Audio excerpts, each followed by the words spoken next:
Bonsoir, on va ouvrir la réunion. Donc, on a tous les membres du conseil, on a quorum. En premier temps, bonne année à tous. J'espère que vous avez passé des joyeuses fêtes et puis que je vous souhaite beaucoup de santé et aussi du succès dans tous vos projets. Et pour nous à la Ville, c'est surtout le projet le plus important, c'est la phase 2. Donc, point numéro 1, lecture d'adoption de l'ordre du jour. Donc, il est proposé par M. Daniel Proulx et appuyé par M. Léon Leclerc d'adopter à l'unanimité d'accepter l'ordre du jour de cette séance tel que déposé. Donc, on a une première période de questions. Oh oui, excusez-moi, j'ai oublié un point. Merci, Eliette. Il y a une petite modification. On va retirer le point 5.1. Donc, veuillez noter 5.1 va être retiré de l'ordre du jour. Donc, on ouvre la première période de questions. On invite les personnes à se présenter, poser leurs questions sur ce sujet qui a trait au, justement à l'ordre du jour. Bonjour, Marie Lachapelle. Le 9.5, développement projet mixte, qui est situé le long du chemin de la gare, si je ne me trompe pas. Oui. Qu'est-ce que c'est au juste? Est-ce qu'on peut avoir des grandes lignes dessus? Bonjour. Michel? Ça concerne une pièce de leur projet immobilier. Ça va jusqu'à l'autoroute 30. Donc, il y a une pièce qui est considérée à la communauté métropolitaine de Montréal comme naturelle, alors qu'elle est cultivée présentement. Donc, la donnée géomatique, la communauté métropolitaine de Montréal est erronée. Est-ce qu'on parle d'un développement futur aussi? C'est un développement qui se travaille présentement, effectivement, oui. Parce qu'il a déjà été question du boulevard urbain, on va dire ça de même, là, qui mènerait de l'autoroute 30 un jour en déviation pour éviter le chemin de la gare. Est-ce que ça va être... Ça concerne uniquement la notion du milieu naturel par rapport aux obligations du règlement de contrôle intérimaire de la CMM sur les milieux naturels et les ententes municipales sont liées ensemble. Donc, ça vient cette entente-là, lier le fait que la donnée qui est à la CMM, on ne la considère pas comme correcte. C'est ça, c'est pas correct, puis après ça, le promoteur peut changer peut aller de l'avant, c'est ça? Et la CMM peut reconnaître cette entente-là. Oui. Donc, c'est une entente soit écrite. OK, merci. Merci. As-tu d'autres questions? Donc, on va aller de l'avant. Le point 2, adoption des procès-verbaux. Donc, chaque membre du conseil municipal ayant reçu le procès-verbal de la séance ordinaire du 12 septembre 2022 et de la séance extraordinaire du 20 décembre 2022, le secrétaire trésorier est dispensé d'en faire la lecture. Donc, le procès-verbal de la séance du 12 décembre, considérant l'article 333 de la loi des cités et villes, il est proposé par Mme Marie-Chantal Laberge et secondé par M. Daniel Proulx, d'approuver le procès-verbal de la séance du conseil municipal du 12 décembre tel que proposé. Le procès-verbal de la séance extraordinaire du 20 décembre 2022, encore une fois concernant l'article 333 de la loi des cités et villes, il est proposé par M. Gérard Arranger, appuyé par M. Léon Leclerc, depuis à l'unanimité, d'approuver le procès-verbal de cette séance du conseil municipal du 20 décembre 2022 tel que déposé. Dans la correspondance, nous avons reçu une correspondance du ministère de la Culture et des Communications concernant le dossier de la démolition de l'Église et du presbytère. Leur message, c'était qu'il n'entend pas intervenir dans ce dossier. Par contre, les municipalités, la nôtre, on doit déposer avant le 1er avril un règlement de démolition conforme à la loi sur l'aménagement et l'urbanisme. Nous avons déjà un règlement de démolition. Celui-ci est un peu plus précis et puis c'est vraiment à ce qui a trait à des bâtiments patrimoniaux. Exactement, des bâtiments patrimoniaux. Donc, c'est important. Mais ça, c'est quelque chose qu'on va faire probablement à la prochaine séance.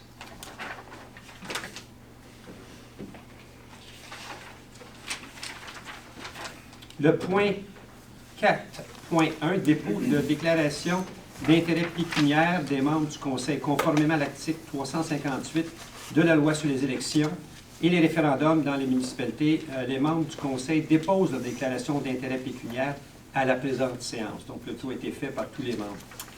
Le 4.2, c'est un dépôt du registre des déclarations en vertu du règlement sur le code de déontologie des élus municipaux. Donc, en vertu de l'article 6 de la loi sur l'éthique et déontologie en matière municipale, le directeur général, greffier, trésorier dépose l'extrait du registre des déclarations de réception de dons, marques d'hospitalité ou autres avantages faits par un membre du conseil depuis la dernière séance au cours de laquelle le dit extrait a été déposé. Donc, les déclarations en ce sens sont au registre municipal. 4.3, présentation et acceptation des comptes pour paiement. Donc, d'approuver les engagements financiers et factures à payer pour le mois de décembre 2022 et les déposer le rapport des engagements financiers et factures à payer jusqu'au 18 janvier 2023. Il est proposé par Mme Marie-Chantal Laberge et appuyé par M. Éric Pinard, adopté à l'unanimité, d'approuver les engagements financiers de factures à payer pour le mois de décembre 2022 d'un montant de 346 422,15 $. Il y a les grosses dépenses ici, c'est la contribution annuelle de l'Autorité régionale de transport métropolitain. C'est 110 586,79 $. Donc, ça, c'est la plus grosse facture que nous avons pour ce mois-ci. Aussi, la deuxième, c'est la quote-part pour la moitié de l'année à la CMM. Donc, ça, c'est 29 797 $. Et le deuxième versement, ça, c'est le troisième plus élevé, c'est le versement du déneigement. Et puis, ça, c'est 23 969,75 $. Si on enlève la première contribution à l'RTM et celle du CMM, c'est un montant quand même important, mais normalement, le budget devrait être aux alentours de 180 à 200 000. Ça serait aux alentours de 206 000. Donc, ça tombe dans les normes moyennes mensuelles. 4.4. Des résultats financiers non audités en décembre 2022. Il est déposé par le directeur général les résultats financiers 2022, incluant le mois de décembre 2022. Et puis, on a un surplus de 580 000 $. Et le gros de tout ça, c'est des mutations. On a une année où on avait beaucoup de mutations, donc on a un surplus budgétaire pour 2022. 4.5, c'est le mandat pour la préparation des états financiers 2022. Donc, les états financiers, considérant que les états financiers 2021 ont été déposés à l'automne 2022, et concernant l'article 105 de la loi des cités-villes, exige que la fin de l'exercice financier, le trésorier dresse le rapport financier de cet exercice vient de se terminer et atteste sa véracité. Donc, en autres mots, c'est un audit. Et puis, considérant que l'offre de service, c'est la firme LLG CPA Incorporée, et puis nous avons une entente avec eux en date du 9 janvier. En conséquence, il est proposé par M. Gérald Anger et appuyé par Mme Marie-Chantal Laberge d'appui à l'unanimité d'octroyer un mandat de la production d'un audit financier 2022 au montant de 16 535 $ plus taxes applicables, le tout selon l'offre de service du 9 janvier. Donc, c'est une chose qu'il faut faire à tous les années. Et puis, LLG, c'est la firme comptable avec qui on fait affaire. 4.6, Mme Lamarre. Oui, 4.6 concerne l'offre de service de Desjardins. Il s'agit de renouveler l'offre de service annuelle pour tous les services que Desjardins Entreprises offre à la Ville. Donc, il est proposé, je propose d'autoriser M. le maire, Kevin Boyle, et M. le directeur général, Michel Morneau, à signer un contrat de service avec le fournisseur Caisse Desjardins de Châteauguay, Desjardins Entreprises, selon les conditions de l'offre du 24 novembre 2022. Et appuyé par M. Éric Pinard. 4.7, M. Léon Leclerc. Oui, un comité de toponymie et d'élimination. Et je propose de nommer M. le maire Kevin Boyle, Mme Danielle Laberge et M. Marc-André Roy et Patrick Roara comme membres du comité de toponymie de la ville de Léry. Appuyé par M. Daniel Proux. Merci.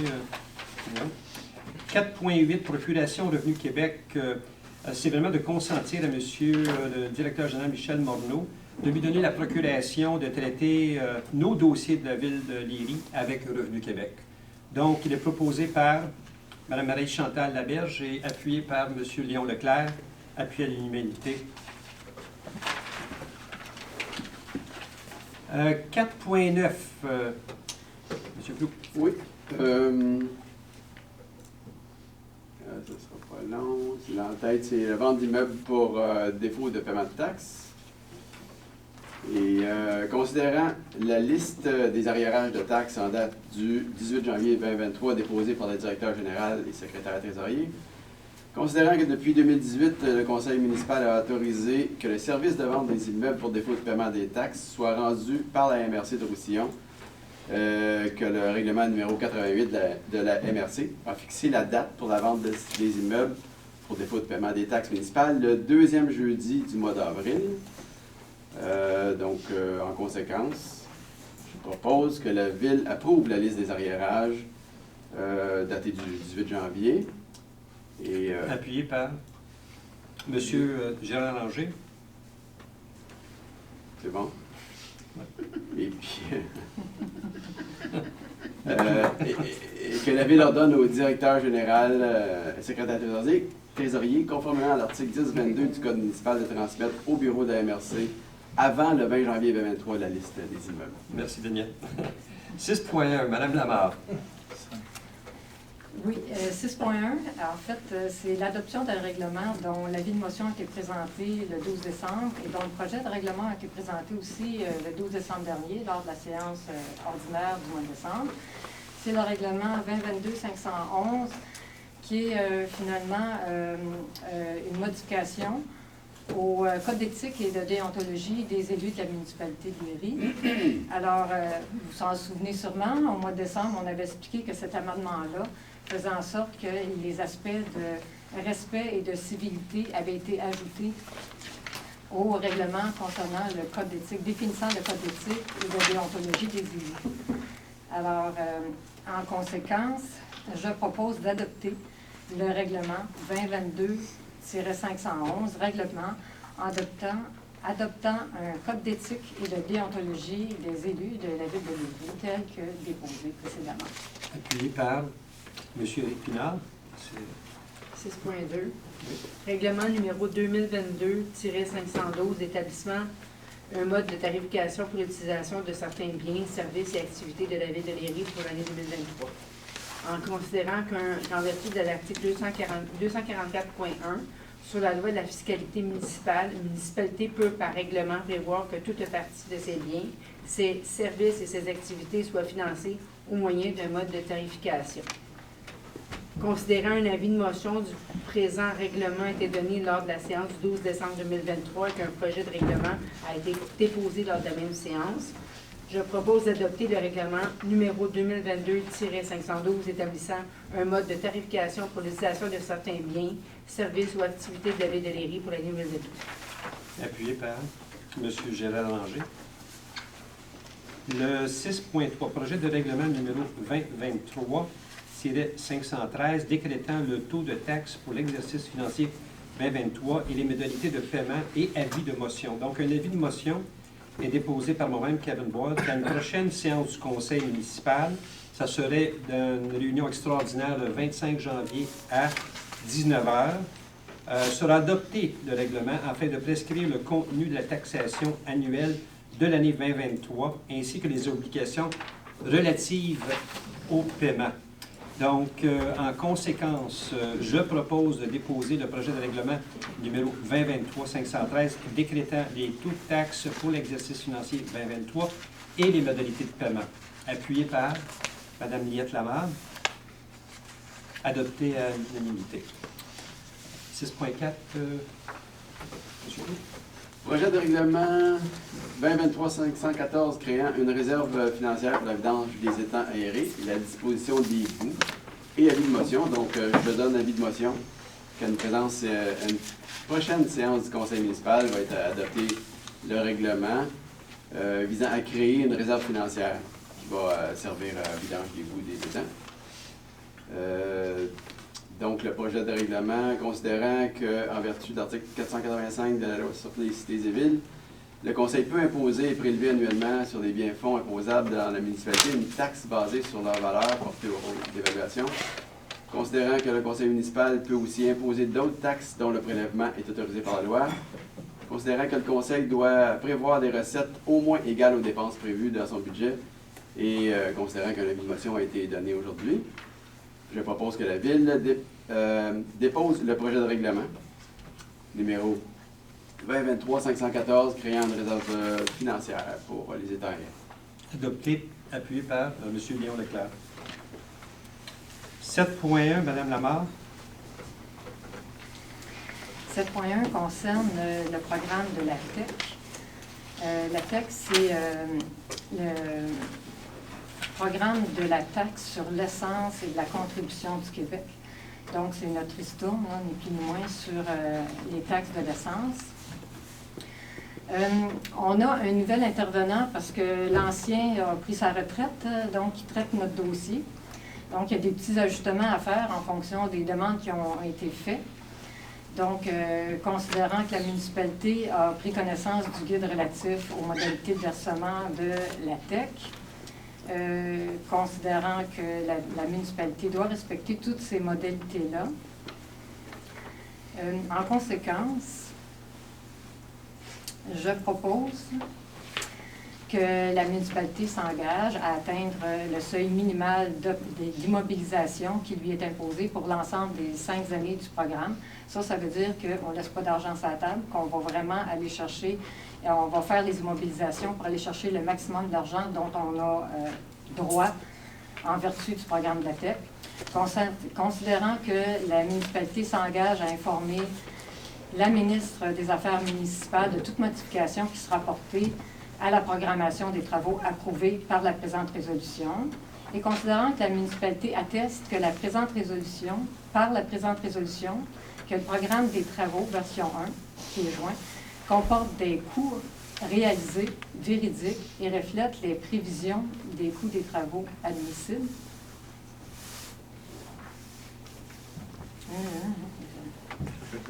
J'ai fait le tour. Appuyé. Appuyé par Daniel Plou. Adopté à l'unanimité. 7.2. 7.2 concerne le projet infra secteur S.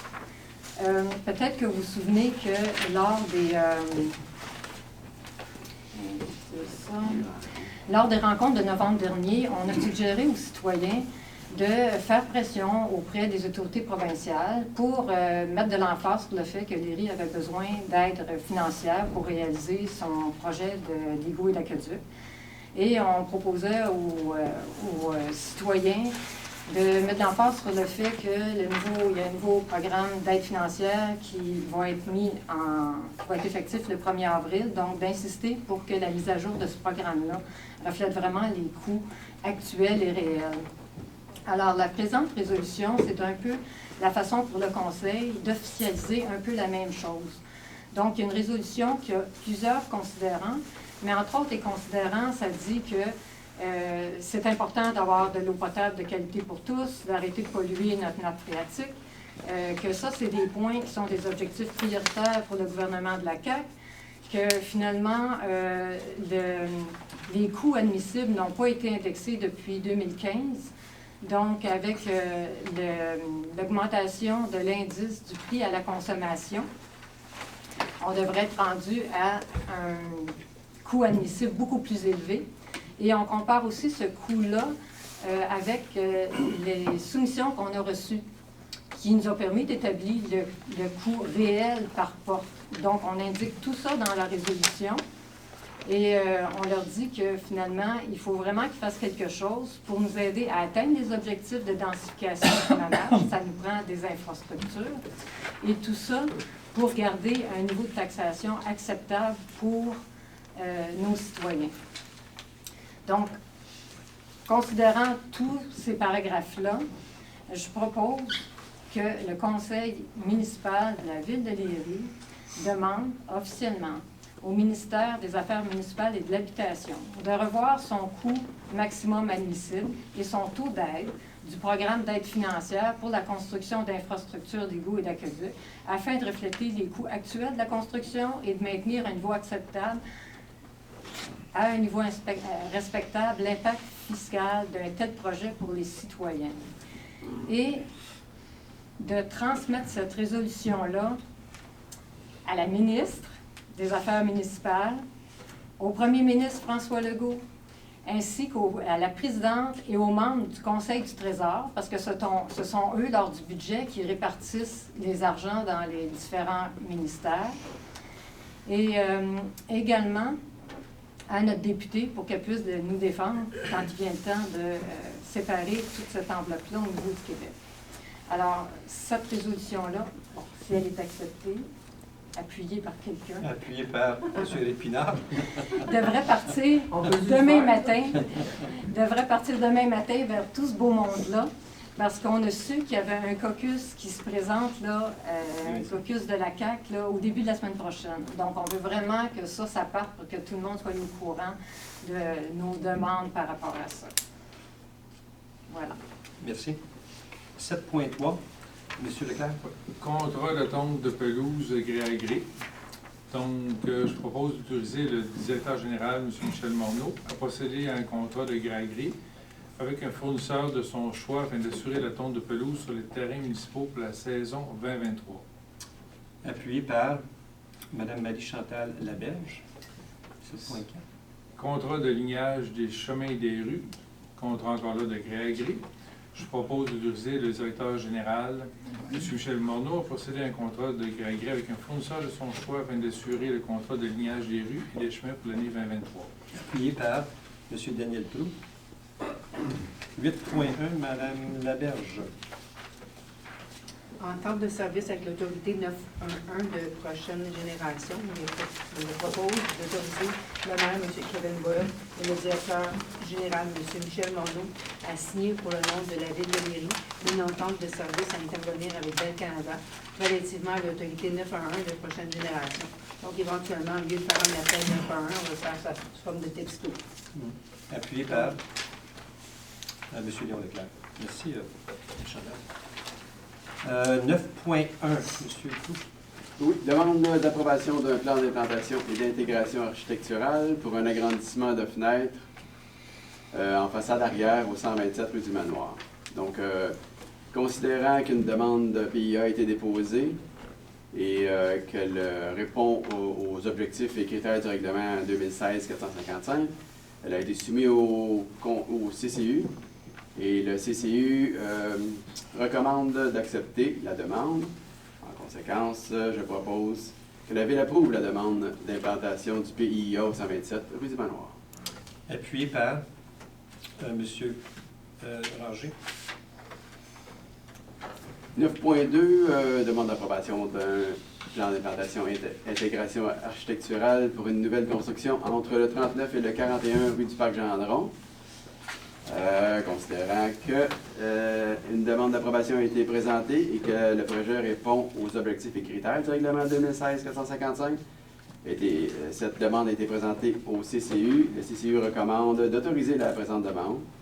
En conséquence, je propose d'approuver la demande de PIA pour la construction entre le 39 et le 41. Appuyé par M. Ranger. 9.3, une autre demande de PIA, donc les mêmes considérants au niveau de la conformité. Que cette demande-là aussi a été présentée au CCU. Le CCU recommande d'autoriser la présente demande. Donc, je propose que la Ville approuve la demande de PIA pour une nouvelle construction au 46 rue Madeleine-Marchand. Appuyé par M. Éric Pinard. 9.4, M. Ranger. Demande de dérogation mineure en regard de la propriété sise au 46 rue Madeleine-Marchand. Considérant qu'une demande de dérogation mineure à l'égard du règlement de zonage numéro 2016-451 tel qu'amendé et de la grille des usages et normes de la zone H01-85 a été soumise afin d'autoriser un projet de résidence familiale, unifamiliale isolée avec un coefficient d'occupation au sol minimum, ce qu'on appelle un COS, de 43% en dessous de la norme, de la grille des usages et des normes H01-85 exigée de 45%, soit une dérogation de 2%. La demande vise à autoriser un projet de résidence unifamiliale isolé avec un coefficient d'emprise au sol, ce qu'on appelle un CES, de 17% en dessous de la norme de la grille des usages communs et des normes H0185 exigées de 25 %, soit une dérogation de 8 %. Le comité consultatif d'urbanisme est déjà prononcé sur les éléments dérogatoires en lien avec les rapports de CES et de COS dans le cadre de PE du quartier de l'école. Donc, considérant que la MRC Roussillon a adopté le projet de règlement des numéro 228 le 30 mars, visant à retirer l'obligation de COS et de CESP minimum au schéma d'aménagement de la MRC, considérant que le comité consultatif recommande au conseil municipal d'approuver la présente demande, considérant que les personnes intéressées ont eu l'occasion de se faire entendre par le conseil municipal, je propose d'approuver la demande de dégradation mineure au 46 rue Madeleine Marchand de 2 % du coefficient, puis de 43 % exigé, et de 8 % du coefficient d'emprise au sol, afin d'établir ce coefficient à 17 % contraire. La représentation graphique de cette demande est contenue dans le projet d'implantation de M. Denis Moreau, arpenteur géomètre de la firme 30, secondé par Appuyé par M. Éric Pinard. 9.5. 9.5, j'avais 2 pages à lire, mais l'intervention de M. Lachapelle, c'était bien résumé entre lui et le DG. Et puis je sais que ma voix, vous pouvez vous en passer, fait que je vais juste dire que déjà le CICU avait accepté, et puis en conséquence, on proposait l'acceptation de cette dérogation-là. Fait que je propose d'autoriser la Ville de Léry à signer une entente portant sur la réalisation des travaux relatifs aux infrastructures et aux équipements municipaux et sur la prise en charge ou le partage des coûts relatifs de ces travaux aux fins de réalisation du projet de développement résidentiel à être réalisé par la société 9441-8472 Québec Inc. sur le lot 5 140 644 du cadastre de Québec, circonscription foncière de Châteauguay, et de mandater M. Kevin Boyle, maire, ou M. Michel Monod, directeur général, secrétaire, trésorier, à signer au nom de la Ville la dite entente. Secondé par Mme Marie-Chantal Laberge. Merci. Point 10, loisirs et vie communautaire. On n'avait pas de sujet, mais les patinoires sont toutes ouvertes. Ça fait un peu de temps, mais les patinoires hier étaient super belles. La température, je ne sais pas ce soir comment que ça va faire. On continue à travailler là-dessus. Comité culturel aussi. Comité culturel, si tu veux mentionner Il y a un quelque chose. comité culturel qui tente de se mettre en branle. La rencontre serait le 30 janvier prochain à l'Hôtel de Ville à 19h. Si jamais il y a des gens qui sont intéressés et qui n'avaient pas été au courant, vous pouvez communiquer avec Claude. Donc, le comité culturel de Ville. C'est vous venir faire un tour, partager votre opinion, puis vos activités, puis les propositions. Excellent. Merci. Information aux citoyens. On va commencer par la droite, par la gauche. M. Léon Leclerc. C'est beau. Bonne année. Tu n'avais pas la page de... Non. Non? Ah, Non. le calendrier. Bon, il y a eu des problèmes au niveau de l'imprimerie du calendrier, à ce qu'il paraît, mais ce qui est intéressant, c'est que notre site web a un calendrier électronique. Donc, vous pouvez toujours vous référer à ce calendrier-là. Les dates sont régulièrement mises à jour quand il y a des changements ou des ajouts. Ne gênez-vous pas, il est accessible tout sur la page d'accueil, dans la colonne de droite. Clique, plouf, ça ouvre et puis vous amusez. Merci. Madame la maire? Oui, moi, j'aurais 2 points dont je voulais vous faire part. Le premier point est en lien avec le projet d'infra-secteur Est. Je ne sais pas si vous vous souvenez, il y a 1 an, on avait fait une étude, on avait regardé en détail la capacité résiduelle du poste de pompage P1. Le pompage P1, c'est le poste de pompage qui termine le secteur ouest et qui permet d'acheminer les eaux usées vers les étangs aérés, qui est notre système d'épuration des eaux. Lors de la conception de ce poste-là, il y a plusieurs années, il y avait une capacité résiduelle qui avait été conservée pour pouvoir accueillir les eaux du secteur Est. Et on s'est rendu compte que cette capacité-là résiduelle était plus ou moins disponible là, pour le secteur Est. Et la raison principale de ça, c'était qu'il y avait beaucoup d'eau, disons, parasite. Pour mettre ça au clair, c'est qu'il y a beaucoup de connexions d'eau pluviale qui ont été faites dans le réseau sanitaire. Alors, le pluvial, dans le fond, c'est quand les citoyens branchent leur gouttière ou les drains des entrées de garage ou tout ce qui sort pas, tout ce qui n'est pas sanitaire, là, tout ce qui n'est pas des sommes-pompes, puis qui branchent ça dans le réseau sanitaire. Alors, c'est pas supposé, et puis ça cause toutes sortes de problèmes, entre autres à la P1. Donc, on a le temps de voir, il y a plusieurs actions, il y a plusieurs gestes qui ont été posés depuis les dernières années pour essayer de régler ce problème-là. Ça a été réglé en partie. Ce qui reste à régler, c'est vraiment les connexions dont les citoyens sont responsables. Donc, il y a un règlement municipal qui existe. C'est le 2012-418, les articles 24 et suivants, qui stipulent fort bien qu'on n'a pas le droit de faire ça.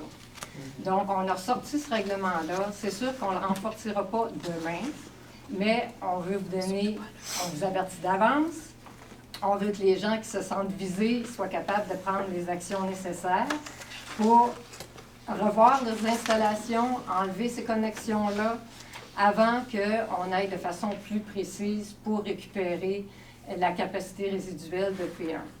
Donc, le règlement municipal, il existe. Les articles sont là. On va le renforcer, pas demain, mais à moyen terme. Vous ne pourrez pas dire qu'on ne vous l'a pas dit. Donc, les gens qui se sentent concernés, prenez des actions, responsabilisez-vous pour poser les gestes qu'il faut pour qu'on puisse récupérer la capacité résiduelle dont on a besoin avant que le projet du secteur S en ait besoin. Alors ça, c'est mon premier point. Le deuxième point est plus jojo. Alors, le deuxième point, c'est qu'on commence l'année 2023 avec un autre projet d'envergure à la ville de Lévis qui touche une grande proportion de notre population.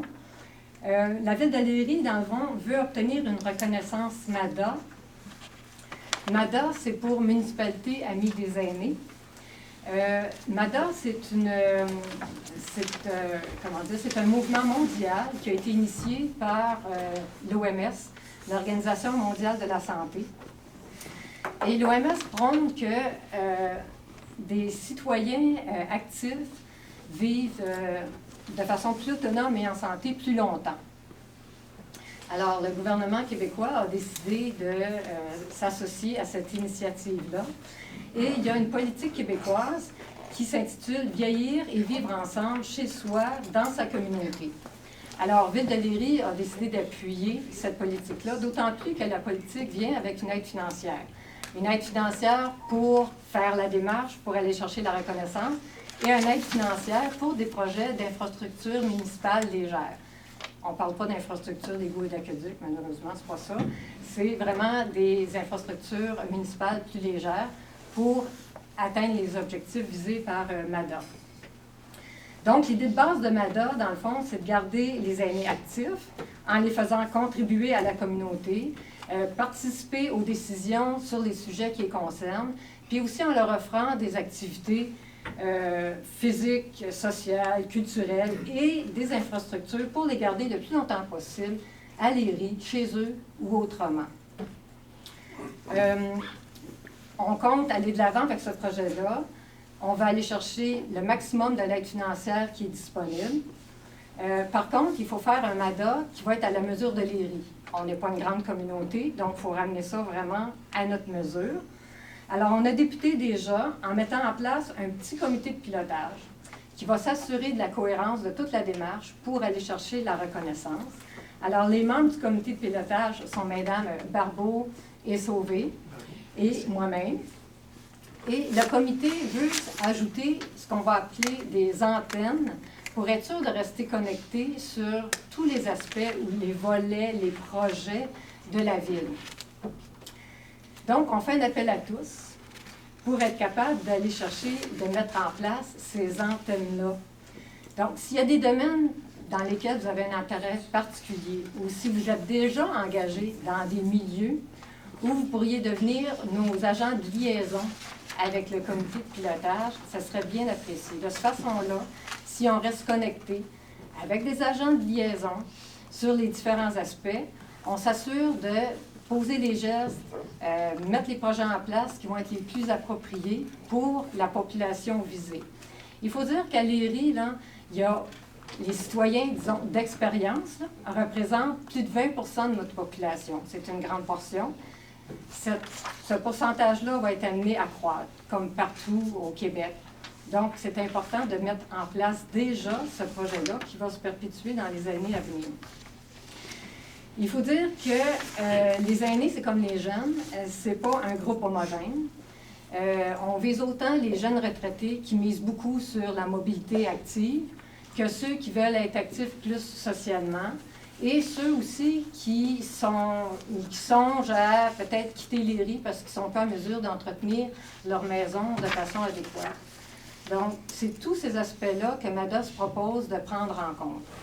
C'est large, mais pour vous dire un petit peu plus concrètement ce que ça peut avoir l'air, je peux vous donner des exemples.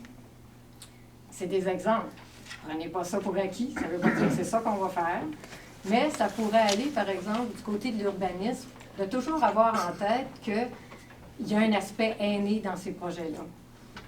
Qu'on parle du boulevard urbain, de la sortie éventuelle sur la 30, ou des projets plus petits comme la piste cyclable, des aires de repos, ou bien juste de faire ombrage sur notre terrain de pétanque, il y a toujours l'aspect aîné à prendre en compte de tout ça. Ça peut être des aspects plus sociaux aussi, par exemple d'avoir la popote roulante, d'être capable de donner de la formation aux aînés pour qu'ils soient capables d'aller louer des livres de façon électronique à la grande bibliothèque. Ou encore d'avoir des activités intergénérationnelles. Par exemple, avec la nouvelle école, est-ce qu'il n'y a pas moyen de faire du maillage pour l'aide aux devoirs, ou encore des activités au service de garde, ou avoir plus de brigadiers. Donc, c'est tout ça qui est en lien. On peut parler, par exemple, du maillage avec des expertises qui sont disponibles, puis des besoins d'autre part, ou avoir un catalogue de tous les services d'entretien qui seraient disponibles, bon marché, sécuritaire, de qualité. C'est tout ça. Alors, moi, je vous invite à prendre contact avec moi, à partir du courriel de la ville, district5@lery.ca, si vous avez des idées, des commentaires, et surtout, si vous connaissez des gens ou si vous-même pouvez être des antennes, devenir nos agents de liaison, bien, ça serait bien apprécié. Donc, on se lance là-dedans. C'est parti pour les années à venir. Merci, Liette. Monsieur Proulx? Bon, ça va être beaucoup plus court. Une bonne année en commençant. Merci de vous déplacer comme ça en grand nombre, puis de vous impliquer aussi. Un merci particulier à ceux qui s'impliquent dans les comités, comme Liette a dit. Ce soir, il y en a 3 citoyens qui ont été nommés pour le comité de toponymie. Merci beaucoup. Puis, c'est tout. Bonne soirée. Monsieur Pinot? Moi aussi, merci de votre participation encore une fois, puis bonne année. Je pense que c'est pas grand-chose. Merci, bonne chose pour moi. Bonne soirée. Tout a été dit. Merci, M. Le tout n'a pas été dit parce que j'ai 3 points. Le premier point, c'est la loi 96, la loi sur la langue officielle des communes du Québec. Cette loi a été adoptée le 24 mai 2022. Et les municipalités, maintenant, nous avons de nouvelles obligations, toutes les municipalités qui sont non bilingues. Et puis, on a la responsabilité de faire la promotion et l'utilisation exemplaire du français. Ceci dit, une municipalité qui pourrait être considérée bilingue, elle a 2 choses qu'elle pourrait faire. Il faut qu'elle fasse une demande officielle à l'Office de langue française, mais aussi le nombre de résidents. Il faut qu'ils soient de langue maternelle. Il faut qu'elle corresponde plus que la moitié du total des habitants d'une municipalité, selon le dernier recensement. À Léry, 13% dans le dernier recensement sont anglophones de langue maternelle. Donc, nous, on est dans l'obligation maintenant de servir uniquement en français. Il y a des exceptions, mais la grande majorité de nos communications maintenant vont être en français. Ceci dit, l'infolette, c'est un bel exemple. On l'a traduit auparavant, on ne pourrait plus la traduire. Mais on va travailler avec la communauté anglophone de voir une solution. S'ils veulent eux-mêmes prendre ça en charge, ils pourraient le faire, le traduire d'eux-mêmes. Donc, ça, c'est quelque chose d'important parce que les municipalités, nous sommes tenus à respecter cette loi-là. Sinon, il y a des conséquences assez sévères vis-à-vis des municipalités. Ça, c'est le premier point. Le deuxième point est un peu plus, aussi fort intéressant, c'est que c'est l'anniversaire du drapeau québécois. Puis le 21 janvier 1948, le fleur de l'Élysée a été ici pour la première fois à l'hôtel du Parlement. Ça fait 75 ans déjà. Donc, nous, on va souligner cet événement. Donc, on vous invite à nous faire parvenir d'ici mercredi, le 25 janvier, une photo de vous, votre famille, avec le drapeau québécois. Vous pouvez l'envoyer à agentalieri.ca ou encore sur notre page Facebook pour qu'on puisse faire un montage de tous les citoyens de Léry avec le drapeau québécois. Donc, c'est une chose communautaire, une chose d'intéressant. Donc, si vous avez un drapeau dans chez vous, s'il vous plaît, envoyez-nous des photos, ça nous ferait grand plaisir de les mettre sur notre site web. Le dernier point, c'est les samedis du maire. On va réintroduire les samedis du maire. J'avais plusieurs participants, des citoyens qui se joignaient à moi ces samedis-là.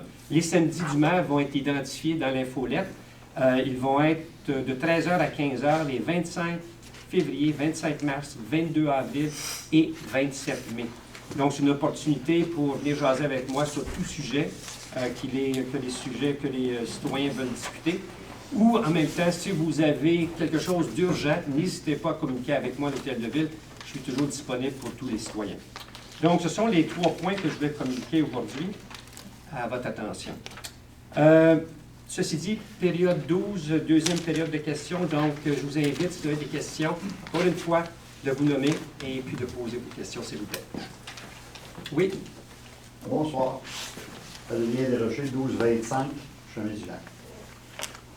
Vous avez parlé du 9.5 en nous parlant de projets qui étaient avancés, si vous voulez. C'est combien le nombre de portes que vous prévoyez avoir dans ce... Mais ce n'est pas un programme avancé. Le nombre de portes, Michel? C'est encore... Ils sont en train de faire du blocage d'espace. Donc, qu'est-ce que ça veut dire? C'est dans une section de rue, ils prévoient l'exemple du triplet, dans une section. Donc, ça n'a pas été compté. Ça n'a même pas été déposé officiellement à la ville. Ils sont partis avec leur plan pour pouvoir travailler le plan. Donc, il n'y a pas de chiffre, même pas pour le conseil. Deuxième partie de la question. Est-ce qu'ils vont avoir, comme l'ancien maire avait promis, que c'est eux qui vont payer une partie des étangs aérés, ou si eux autres, c'est free pour eux autres? Non, tout le monde va payer une partie des étangs aérés. D'accord. Merci. Tout à fait. Bonne question, merci.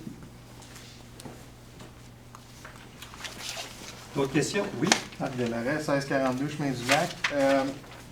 Ça se trouve être où, ça, le lot 5 140 000 de la gare. OK. C'est le chemin de la gare. C'est un chiffre, ça?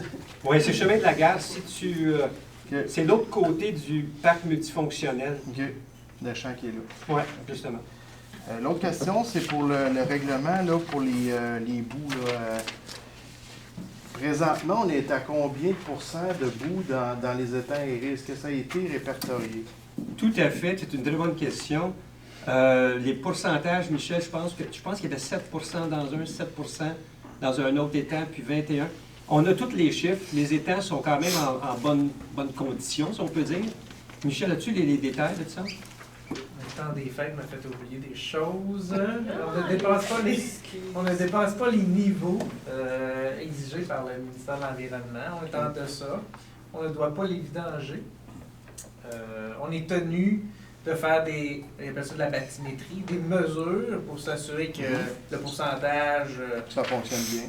Oui, ça on va le faire. C'est ce que j'ai demandé au conseil de le faire à chaque année maintenant, avec une firme, c'est connu, je dirais, donc très fiable, le rapport bien clair. Mais selon nos observations, parce que lui se prononce juste sur l'évaluation des hauteurs, on est encore bon pour plus de temps qu'on pensait. C'est quoi plus de temps? Ben, si je peux me permettre. Oui. Nous, on évalue que la façon qu'ont été disposés les bassins, la décantation ne sera pas à la même vitesse qu'antérieurement. Donc, on peut peut-être gagner. On va savoir peut-être l'année prochaine l'augmentation, mais 1, 2, 3 ans de plus facilement. Donc, à partir de 10 ans, on devrait penser à la vidange. On est à 10 ans, juste pour vous aider dans le chiffre. OK. On espère se rendre à 15 ans Donc 5 ans de plus que la prévision initiale que fait le ministère de l'Environnement. Mais si à 10 ans, on est à 7 pourquoi que dans 5 ans, on serait à 100 C'est parce que c'est moins que ça, c'est un pourcentage, par exemple, je pense qu'on est à 13, il ne faut pas se rendre à 20. parce qu'il n'y a pas tous les étangs sont au même niveau. OK. Qu'est-ce que j'ai lu du rapport, il y en a qui étaient à 7 mais il y en avait un, je pense, Michel, qui était à 21 donc un peu plus élevé. Je pense que le maximum, dès qu'il pointe 30 là, on a une considération à le nettoyer. Mais il n'y avait pas d'urgence actuellement. Si on regarde ça à 7 pour 10 ans, on serait bon pour un autre 10 ans si ça va bien. Ben, ça va bien, absolument. Et puis même plus, parce que 30 c'est quand même beaucoup. Là. Tout à fait. Fait que donc, le taux de taxation, il est basé sur quoi? Il est basé sur un chiffre un peu approximatif. On a mis 20 $ par résidence, qui est un chiffre très, très bas. Parce que pour faire le nettoyage, Michel, si je ne me trompe pas, c'est aux alentours de combien? 300 000? Je veux juste répondre les Oui, chiffres officiels, j'ai ouvert. Là. Le premier étang est à 7, exactement à 7,0. Le deuxième à 7,7. Et le dernier est à 21,1. Je me suis trompé. Ben, c'est quand même bon, parce que si on fait une règle de 3, on va taffer plus que 50 plus. Oui, peut-être. Okay. Mais c'est pour ça que c'est très cher, M. Desvalets, pour nettoyer, vidanger. C'est pour ça qu'on s'est donné une marge de manœuvre avec 20 $. Tout ce qui est développement est dans les temps qui est à 0 Moi, je pense qu'il passe à travers tous les états. Oui. Ben non, mais la question est pertinente, non? Ben, dans quel sens? Ben, je veux dire, est-ce qu'eux ont commencé à en mettre dans les étangs ou ils sont tous communicatifs? Les étangs neufs, les étangs qui ont été bâtis, ils doivent être à 0 ou presque? Ah oui, c'est ça. Les étangs, on l'a, les pourcentages, c'est 7 et 7,7. Donc, il s'est déplacé des bouts. Ah, OK. C'est peut-être pour ça qu'il y en a un qui est à 21 et les autres à 7. C'est ça. Même peut-être l'année prochaine, le 21. Le peut-être 21 va être baisser, on mettre les autres à 14. De mettre une Peut-être vague. le 21. C'est ça, c'est ça. De mettre une vague déplacée. C'est Il ça. faudrait déplacer les bouts. C'est ce qu'on appelle le mouvement des bouts. Oui, c'est ça, exactement. On va avoir le droit de les envoyer aux États-Unis, nous autres? Ou... Oh, je ne vais pas là. J'imagine que ça va être un compte distinct. C'est un compte distinct, tout à fait. Et, tu sais, ces bouts-là, l'augmentation devrait exploser peut-être si jamais on fait la phase 2 avec le système basse pression. Probablement, c'est quoi la différence de potentiel que ça va changer? On n'a pas de question, je ne suis pas un ingénieur pour m'aventurer là-dedans. C'est une bonne question, mais on pourrait poser une question aux ingénieurs, voir qu'est-ce qui pourrait advenir avec une basse pression par effluent ou basse pression. Bonne question, je n'ai pas de réponse. Je sais qu'il y a des villes qui ont ces systèmes-là basse pression, qui taxent les gens à 50% de ceux qui ont des égouts conventionnels. Ouais. Parce qu'ils contribuent, ils envoient beaucoup moins de solide. C'est un exemple de ville. Oui, parce qu'à Saint-Denis, ça semblait être un effet négatif du basse pression. La gestion de boue. C'est-à-dire? Ben, qu'il y en avait trop, puis c'était récurrent. Avec pompe broyeuse, peut-être. Oui, c'est ça. Mais Ok. on parle toujours de ce qu'on a vu. Là, tu sais. OK. Mais c'est une bonne question, mais on va faire un suivi. Peut-être le noter, Michel, pour voir. Oui, OK, oui. excellent. Merci beaucoup, M. Desmarais. Parce que je m'excuse, j'ai pas mon crayon, c'est que j'ai pas marqué mes questions. Je m'excuse. T'improvises. Excuse-moi. T'improvises. Ben non, c'est parce que j'ai relu ma feuille, puis j'avais des questions là-dessus. Au sujet des travaux publics, on parle de 7.3, de contrat de tonte de pelouse gré à gré. Pourquoi? Ben, la question, pourquoi? Ben, parce que- Habituellement, on va en soumission. Non. Non, pas nécessairement, M. Desrochers. On a adopté un nouveau règlement cette année par rapport à ça, par rapport à un certain niveau de montant que notre DG peut intervenir. Parce qu'à un moment donné, c'est, à force d'avoir des trop petits montants, on perdait un temps fou au niveau de la gestion. Donc, on peut aller jusqu'à un certain montant de 25 000.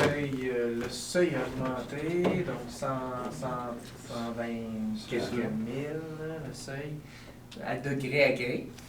Et avant d'aller à un 100 000, exemple, de dossier, donc le conseil vérifie lesquels veut aller par gré à gré, sous soumission publique, sur invitation, c'est eux qui choisissent. Parce que ce que ça donne comme problématique, c'est qu'on ne connaît pas les chiffres, on ne connaît pas les sous-traitants. Vous allez tous connaître ça à la prochaine session, en février. Une fois que la décision est Vous prise. allez les avoir signés gré à gré. Oui, mais il faut avoir confiance que le gré à gré, c'est une bonne façon de le faire. Sinon, des appels d'offres, ainsi de suite, on n'a pas beaucoup à gagner. En passant, c'est pas On parce ne que sait c'est... pas si on a beaucoup à gagner. On y va de gré à gré. Oui, puis c'est ça, mais de plusieurs municipalités, pas des petits montants le font gré à gré. Mais gré Ben, à gré, entre 100 000, un petit montant, 100 000. Oui, mais je pense pas que la tombe de gazon, M. Desrochers, 100 000. N'exagérons pas, s'il vous plaît. Ben là, c'est ça que je me dis, là.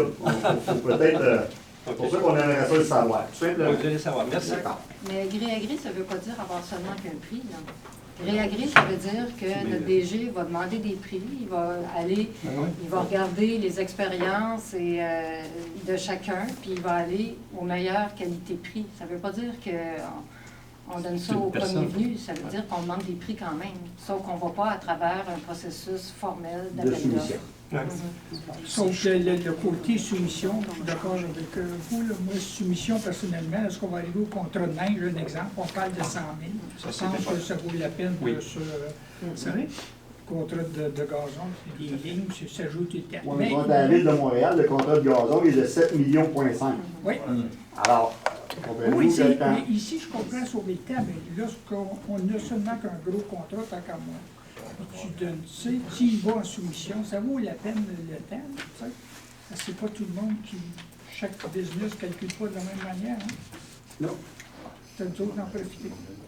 Oui, monsieur. Oui, ça va, je vais continuer pour ça. La monnaie de 25 de la gare. Ça coûte combien? Ça coûtait combien en 2022 couper le gazon par un contracteur? C'est un chiffre, on pourrait Ah, vous le donner. Ben, on peut OK. Puis vous avez combien d'employés? La municipalité a 11 employés. 11 employés.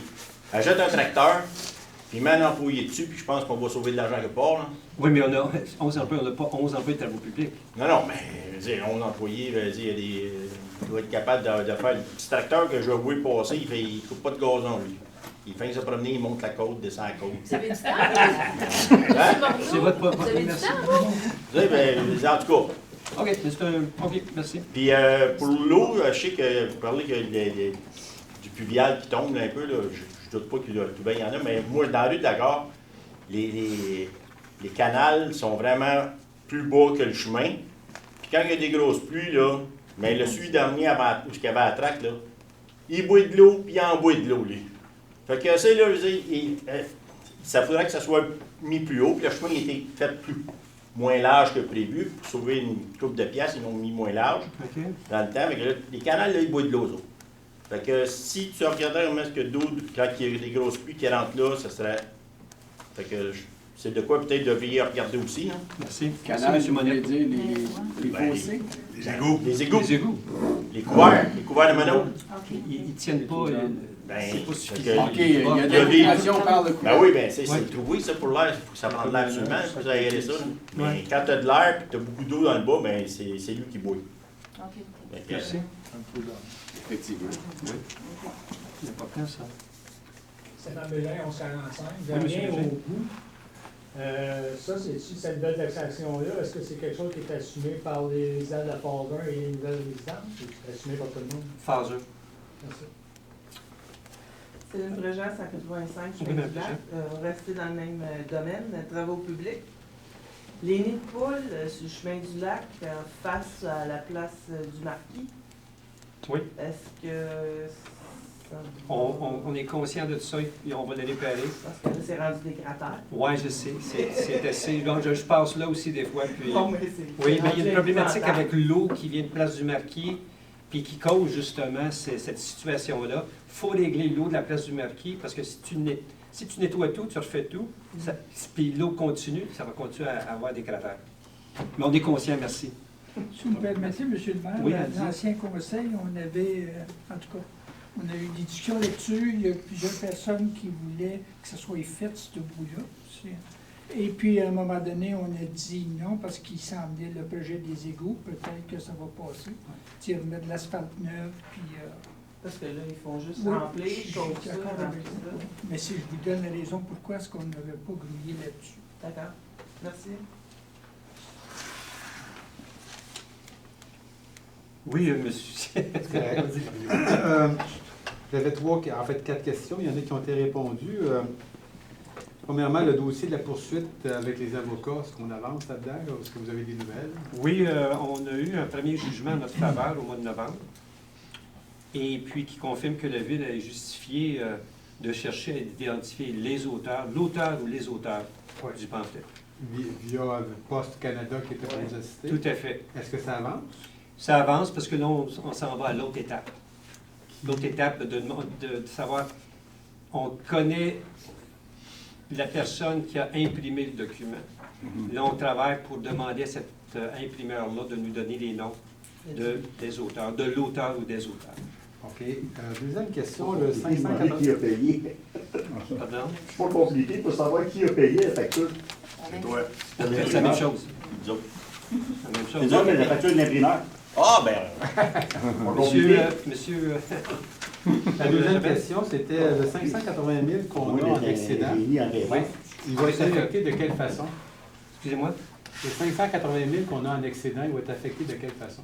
On le met où? On a un beau... En premier, il faut qu'il soit audité. Il faut qu'il soit audité, oui. Audité par des vérificateurs officiels. Et eux, après ça, vont le déposer au conseil. Et ça s'en va généralement, en tout cas, dans le surplus accumulé non affecté, parce qu'il n'a pas été signifié par résolution du conseil qui était pris de cet argent-là avant la fin de l'année du 31 décembre 2022. Donc ça va dans le bas de laine, comme on l'appelait dans le temps. Ça va sur la dette? On va le mettre où? Dans le bas de laine. Le bas de laine, mais on peut-tu s'en servir pour baisser notre dette? Le conseil peut affecter, utiliser, dépenser ou ne pas dépenser. Faites toujours attention, avoir un bas de laine, c'est pas mauvais, mais tu as raison. Quand tu veux diminuer ta dette, c'est important. Il faut regarder l'ensemble des états financiers. Est-ce que vous allez nous consulter ou nous aviser sur qu'est-ce que vous tentez de faire avec ça? Je pense que moi, je suis Michel, parce que, on va vous informer. La grosse dette, c'est phase 1. Oh, ouais. On ne peut pas utiliser le montant général de la ville pour passer. Oui, c'est ça. Je comprends. Je ne veux pas revenir sur le passé, mais sur le passé. Dans le passé, je me souviens qu'il avait été mentionné comme quoi que les taxes de bienvenue, entre autres, phase 1 seraient remises sur la phase 1 pour la... C'est un débat qu'on a déjà eu. Ouais. Ça a duré une période de 3 mois, puis à un moment donné, c'était flushé, cette idée-là. Ça a été appliqué sur le 15% global. OK. Mais que ça soit sur la phase 1 ou sur l'ensemble de la ville, ce serait bon, ça peut nous aider à diminuer les taxes. Oui. Le coût de la réserve financière, 6,4, j'ai bien compris, ça serait une taxe de 20 par porte. C'est bien ça qui a été mentionné tantôt? Oui. Par porte phase 1, c'est ça? Oui. OK.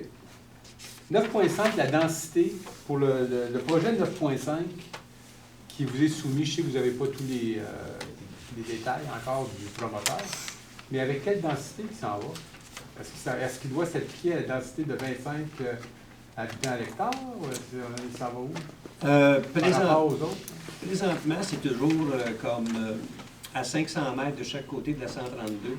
C'est 24 logements par hectare. Après ça, c'est 14 logements par hectare. Donc, ils prennent une moyenne. On n'a pas encore le plan.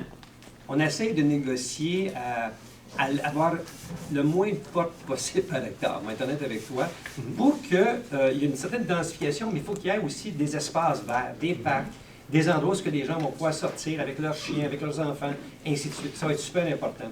Donc, on n'est pas encore rendu à cet âge-là, ça n'a pas été déposé.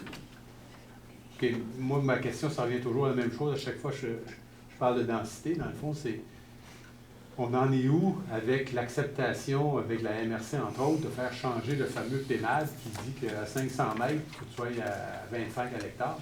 La PEMAD... Un jour ou l'autre, vous allez devoir appliquer la réglementation. Tout à fait, mais on essaie toujours de négocier avec, non seulement avec la MRC, c'est la CMM qui nous impose ça. Et puis la CMM, présentement, revoit la PEMAD. C'est très important. Et puis les villes vont être consultées. Nous sommes consultés. Mais le processus est très long. Avant que toutes les décisions soient prises, on regarde 2025. Fait que le projet va être en phase d'être conçu. Probablement, mais entre-temps, s'il y a des situations où on peut mettre pas un arrêt, mais un genre de négociation, si on sait que ça s'en va vers une densification moindre, là, on peut négocier avec les promoteurs, probablement. Mais encore une fois, les densifications sont gérées par la CMM, Mais on a fait une bonne job jusqu'à présent, je crois, à essayer de gérer ça. Le promoteur, est-ce qu'il va être ouvert? Est-ce qu'il y a un boulevard urbain plus large, exemple, pour accepter le flot de gens qui vont arriver de l'autoroute 30 un jour avec la... Pas que ça passe au chemin de la gare, parce que lui, il va devoir donner plus de mètres carrés à un développement qui n'est pas dans sa vision à lui. Lui, l'autoroute 30, la sortie, c'est pas de son... Oui, mais je pense qu'on a déjà une entente avec ce promoteur-là qui est ouvert à ce que vous venez de dire. OK. C'est fort intéressant, ça, oui. OK, merci. Oui, M. Desmarais. Ce promoteur-là, est-ce que serait possible peut-être d'envisager à mettre une espèce de mur coupe-son pour éviter les problèmes futurs? Parce qu'il n'y a pas de mur coupe-son dans ce coin-là pour l'autoroute 30, tu sais. Tout promoteur a l'obligation de mettre un mur coupe-son. OK. Oui, que ça soit prévu peut-être d'avance pour Tout à fait, oui. Puis l'autre question que j'ai, dans la poursuite, on est rendu à combien d'avocats? Ça, je n'ai pas le détail, mais au mois de mars, on va vous donner tous les chiffres. Mais entre-temps, encore une fois, comme on a mentionné au dernier conseil de ville, si des citoyens ont l'information, parce que je suis certain, certains savent qui sont l'auteur ou les auteurs, venez nous voir. On ne divulguera pas votre nom, on va vous rester anonyme, mais ça nous aiderait à éliminer beaucoup de frais. D'autre part, c'est-il possible d'avoir les chiffres de, mettons, les honoraires d'avocats qui ont été versés en 2022 versus 2021? Oui, ça oui. Dès qu'on ferme l'année fiscale avec notre audit, oui. Ça, c'est tout disponible. Juste prendre note pour qu'on puisse avoir les chiffres, s'il vous plaît. Ah, c'est déjà pris note, Parfait. M. Mongeau, le plan note. Merci. Merci. Est-ce qu'il y a d'autres questions? Oui. Oui, Mme Préjean. J'ai une question concernant le budget. La hausse de 42,5 des valeurs de maison. Oui. Est-ce que vous allez faire un gel de taxes foncières? Ben non, on a diminué le dollar par RFU. C'était à 55 cents, c'est rendu à 40. L'augmentation de taxes, pour ça, c'est d'à peu près 3,21.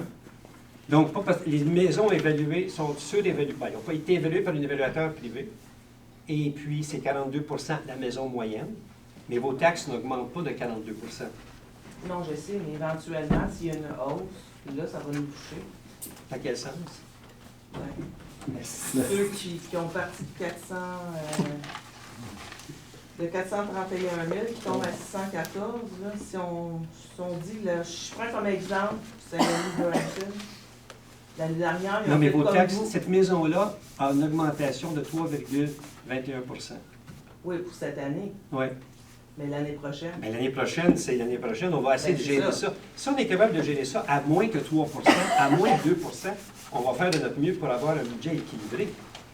C'est certain qu'on veut toujours avoir un budget équilibré avec le moins d'augmentation de taxes possible. Mais pourquoi vous avez fait l'équilibration, l'équilibration cette année? Parce que les villes de moins de 5 000 habitants, c'est aux 6 ans. Je peux te répondre. Oui, vas-y donc, Michel. Il y a une différence entre l'équilibration et l'équilibration puis la taxation. L'équilibration et la continuation, on va dire, c'est on continue le rôle existant sans toucher. Ce que ça fait, j'ai déjà vécu dans d'autres municipalités, c'est qu'on reporte le problème parce que toutes les valeurs de l'évaluateur montent pareil. Et là, le choc après 6 ans est tellement grand. C'est à moi que répondre. non, mais moi, il faut que je prenne vos conseils. C'est ça. Donc, ce choc-là est trop grand, surtout avec les valeurs, la hausse des valeurs. Donc, ce n'est pas conseillé par nos évaluateurs. C'est vraiment des blocs de 3 ans, donc on rééquilibre le rôle au fur et à mesure que les dépôts de rôle se font. Dans le contexte COVID, par exemple, les montants ont explosé. C'est ça que je trouve que peut-être qu'on aurait dû attendre un peu. Mais non, on est tenu au triennal. Non, vous n'êtes pas tenu. On est tenu au triennal. C'est aux 6 ans, des villes, 5 000 habitants et moins. Bien, nous, on a décidé que le triennal était important. Ben, c'est ça, vous avez décidé. Bien, la Ville a décidé. Puis les autres administrations, ils font depuis combien d'années? J'ai la 20 ans? liste ici des villes qui étaient obligées au premier Mais Lévis janvier. l'a fait, Mme Préjean, depuis les derniers 20-30 ans. Ça s'appelle une reconduction de rôle. OK, merci. Donc, c'est l'équilibration. Donc, reconduire, c'est ne pas changer les valeurs, mais le facteur, autrement dit, Présentement, notre facteur du rôle est à 1, donc parce qu'il était vient juste d'être remis à niveau. Donc, ce facteur-là, si on attend 6 ans, il serait peut-être à 1,14, 1,35. Donc, les valeurs réelles de l'évaluateur, qui sont 2 ans en arrière d'ailleurs, ne seraient pas associées au marché. Marché que nos évaluateurs sont très conservateurs en valeur de maison. Donc, il faut, je pense que vous engagez des experts, il faut se fier à ces experts-là pour le dépôt du rôle. C'est tout. Et moi, je l'ai mentionné au conseil, une reconduction, je ne recommande plus jamais ceci parce que ça cause trop de crash, de conséquences après 6 ans à ne pas faire, je conseille. Merci. Voilà. Puis il y a aussi tous les citoyens qui sont prêts à vendre, là, qui sont intéressés à voir l'augmentation de leur évaluation. Mais ceux qui restent, par exemple. C'est C'est l'avantage pour ceux qui veulent vendre. Mais l'augmentation de vos taxes... Non, ça n'a pas rapport avec l'augmentation de cette année. C'est dans le futur. C'est l'an prochain, c'est ça. C'est dans le futur. Ben, c'est ça, l'augmentation de vos taxes... C'est sûr que l'année prochaine, ça ne sera pas 40 sous. L'augmentation de vos taxes dans le futur est reliée au coût de gestion de la ville, pas à la valeur de votre maison. Si la ville a une gestion stable, vos taxes vont être stables. C'est pas du tout relié à la valeur de votre maison. Peu importe la valeur de votre maison, le coût de vos taxes, même l'an prochain. Ben, si on augmente 5 sous l'année prochaine, mais ceux qui sont rendus à 600 000, c'est 306 $ de plus de taxes. Vous associez ça avec la valeur de votre maison. Ben oui. Pas vraiment. Les taxes scolaires, c'est la même chose? Il faut tenir compte que la richesse foncière uniformisée est utilisée à la MRC aussi. Donc, les facteurs continuent à monter. Donc, nos factures à la MRC, supposons on prend les valeurs des déchets ou d'autres choses, la facture va être plus grande, alors que les revenus vont être identiques 6 ans. Donc, il y a comme une dissonance. Il faut suivre les valeurs de marché de nos autres municipalités aussi environnantes. On n'a pas le choix de suivre ce marché. Tout à fait. Oui. Bonsoir, Marc-André Roy, 1391 Chemin-du-Lac. Je me demandais, ma question concerne le développement de l'église Notre-Dame de Léry, qui va sûrement éventuellement avoir un développement à cet endroit-là. Est-ce qu'il y a des balises qui existent sur un plan directeur quelque part qu'on peut voir quant à la hauteur des bâtiments qui vont s'installer là? Comment ça va impacter le milieu de vie tout autour sur le chemin du lac et tout cet environnement-là? Est-ce qu'on peut voir ça quelque part? Est-ce que vraiment c'est normé à quelque part? Est-ce qu'on s'entend sur une visée? Il va y avoir une rencontre au mois de février où est-ce qu'on va présenter une ébauche, des esquisses de ce cœur villageois qu'on va appeler. Et puis, tous les citoyens vont être invités à cette présentation-là. Okay. Et puis là, on va pouvoir discuter et de voir ensemble si on s'entend vers cette vision-là ou non. C'est pas quelque chose de définitif. C'est une vision où est-ce que ça va être un centre, où est-ce qu'il va y avoir... La vision générale, c'est on veut avoir des logements abordables pour les personnes âgées. On voudrait avoir une CPE. Il y a un grand intérêt d'avoir une CPE pour 100 enfants. Et aussi un genre de centre multifonctionnel pour la ville. Peut-être avec des petits commerces d'appoint aussi en même temps. Au niveau des hauteurs, on ne parle pas d'un... Ah non, c'est pas des hauteurs. C'est pas des choses de 4, 5, 6 étages. Là. Ça va s'harmoniser avec l'environnement de l'île. Ah oui, tout à fait. Tout à fait. OK. Bonne question. Est-ce qu'il y a d'autres questions? Oui. Oui, dernière. Au niveau des boulevards urbains, de la sortie pour la plante, juste me situer, la sortie de la plante que vous envisagez, c'est comme en arrière de la patinoire? La façon qu'on envisage ça, tu as le chemin de la gare qui se dirige, disons, vers la 132. Parc multifonctionnel de ce côté-ci. Elle serait parallèle au chemin de la gare, mais elle n'ira pas jusqu'à 132. Elle se couperait, puis là, on pourrait aller à la droite ou à la gauche. Donc, le chemin irait vers le chemin de la gare, ou tu as le choix d'aller à la droite vers les nouvelles résidences. Okay. Donc, pour décongestionner justement la 132. C'est un peu ça la vision. Ouais. Mais, ça veut dire que le monde qui va sortir de la 30, ils ne pourront pas embarquer sur la rue de la gare. Exactement. On ne veut pas que le chemin de la gare devienne la sortie de la gare. Ah, parce que juste quand on fait des travaux un peu sur Haute-Rivière, chez nous, ça passait, là. Ouais. Un puis un autre, là, puis les limites de vitesse, chez nous, il n'y en a pas, là. C'est hot large. Des speed bumps, c'est pas grave. Moi, ça roule chez nous. OK, mais on va envoyer, on peut bouger nos afficheurs de vitesse Ouais, mais Je pensais que c'est- quand la police elle vient, des fois, quand elle vient, là, Quand elle vient? c'est payant. OK. Mais je le prends en note. Merci. Ouais, C'est payant pour la ville de Châteauguay. Police, OK. Je m'en occupe. Eh bien, s'il y a d'autres questions, sinon nous allons conclure la réunion. Merci beaucoup de participer ce soir, comme toujours, grandement apprécié. Levée de la séance, elle est proposée par M. Léon Leclerc, appuyé par M. Éric Pinard, que la réunion est close et levée et à 20h40, Michel?